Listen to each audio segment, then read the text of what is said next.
Welcome back to The Explainer. Today, we're diving deep into the epic lore of the Rings of Power and the Third Age. We're going to uncover the massive, hidden historical truths that set the stage for one of the greatest conflicts in all of fantasy, the War of the Ring. We're talking millennia of hubris, dark deception, and ultimately unexpected heroism that entirely shaped the Third Age of Middle-earth. Let's get right into it. Here is our roadmap. We'll hit the forging of the rings, the last alliance of men, the waning of the kingdoms, the return of the shadow, the legendary War of the Ring, and finally, the end of an age. Part 1. The Forging of the Rings.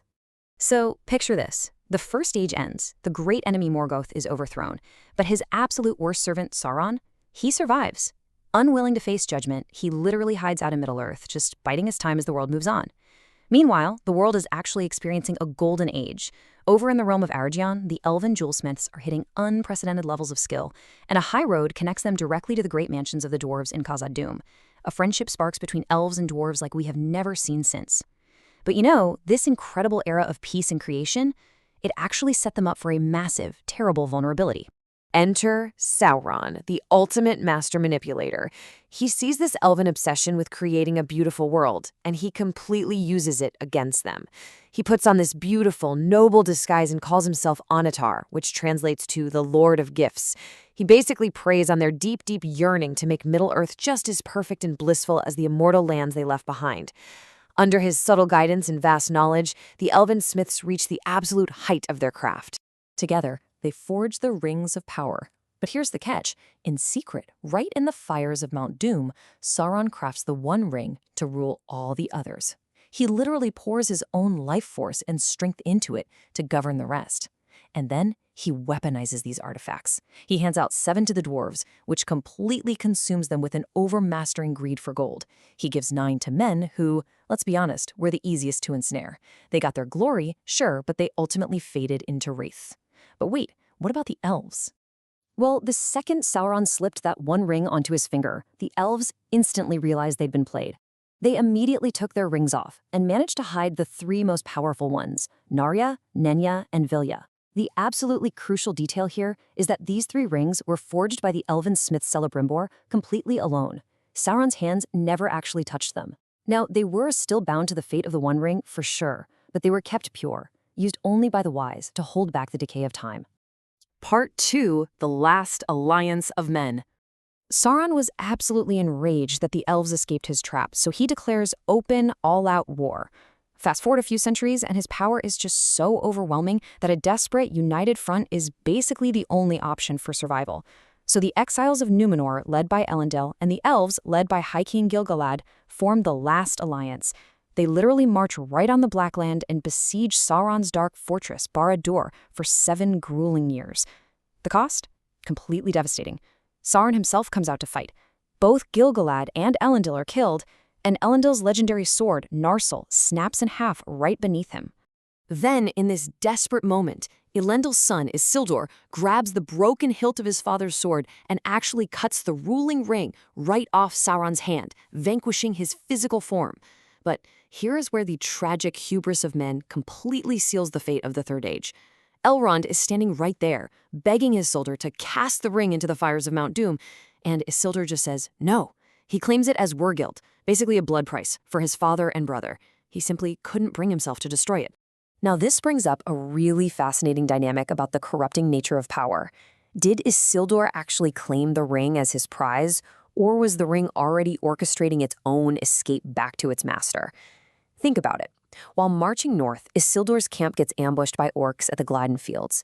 He slips the ring on to turn invisible and dives into the river to get away. But the ring totally betrays him. It literally slips right off his finger in the water, suddenly leaving him completely visible to the orcs' arrows. Isildur buys, and the ring sinks into the deeps. Part 3. The Waning of the Kingdoms. So, the ring is lost, Sauron is reduced to this shapeless malice, and the Third Age officially begins. But without unmaking that one ring, true peace was a total illusion. Over thousands of years, those glorious royal bloodlines of Númenor slowly dwindle. Up in the north, the kingdom of Arnor fractures into these tiny, petty realms, and they get picked off one by one, leaving Isildur's heirs to become these secretive, wandering rangers. Down in the south, Gondor actually thrives at first. But then their blood mingles, their lifespan shorten, and a horrific dark plague sweeps in from the east. The line of kings just completely fails, leaving Gondor to be ruled by stewards. And that crucial watch on Mordor, it slumbers. And you know exactly who capitalized on Gondor's weakness. The enemy's most terrifying servants, the Nazgul. Remember those 9 great kings of men who took Sauron's rings? Yeah, they're back. Now they're these invisible, shrieking shadow creatures permanently enslaved to Sauron's will, returning to prepare the way for their master. They cross the mountains, conquer the Gondorian city of Minas Ithil, and turn it into this place of absolute dread. They even rename it Minas Morgul, the Tower of Sorcery. Part 4. The Return of the Shadow. So all the pieces are moving into place. Sauron, even without the ring, is taking shape once again. This dark sickness slowly creeps into Greenwood the Great, poisoning it until it literally becomes known as Mirkwood. But hey, the powers of the West hadn't totally forgotten Middle-earth. To contest this growing shadow, they send the Istari, known to men as wizards. Now, they were strictly forbidden from matching Sauron's power with raw power of their own. Instead, they showed up looking like old but very vigorous men. Their whole job was to subtly guide and move elves and men to valiant deeds. 3 of these wizards play a massive role in this history. You've got Radagast, a huge friend to all beasts and birds. You've got Curanir, whom men called Saruman the White. He was the eldest, a master of smithcraft, and the head of the White Council.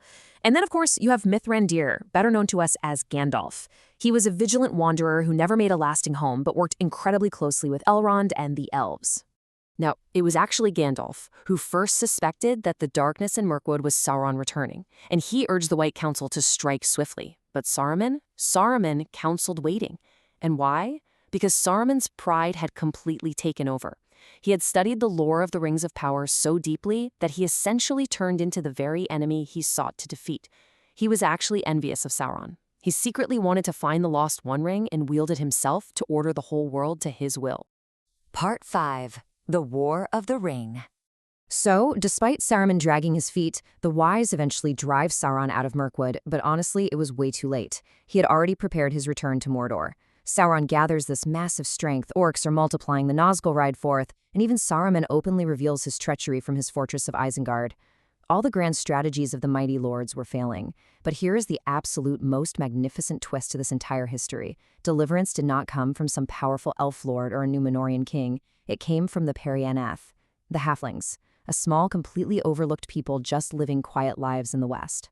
With Gandalf's guidance, Frodo the Halfling takes on the unbelievably terrifying burden of the One Ring. He traverses peril and absolute darkness right up to the literal fires of Mount Doom where it was forged, and by casting it into the fire, the ring is unmade.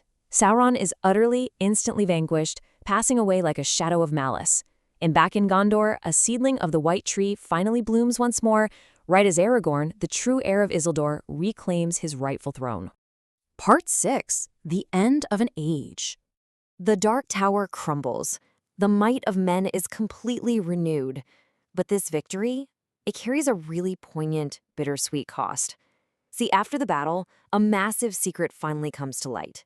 Throughout all his tireless, vigilant wandering, Gandalf had secretly been the bearer of Narya, the Red Ring of Fire.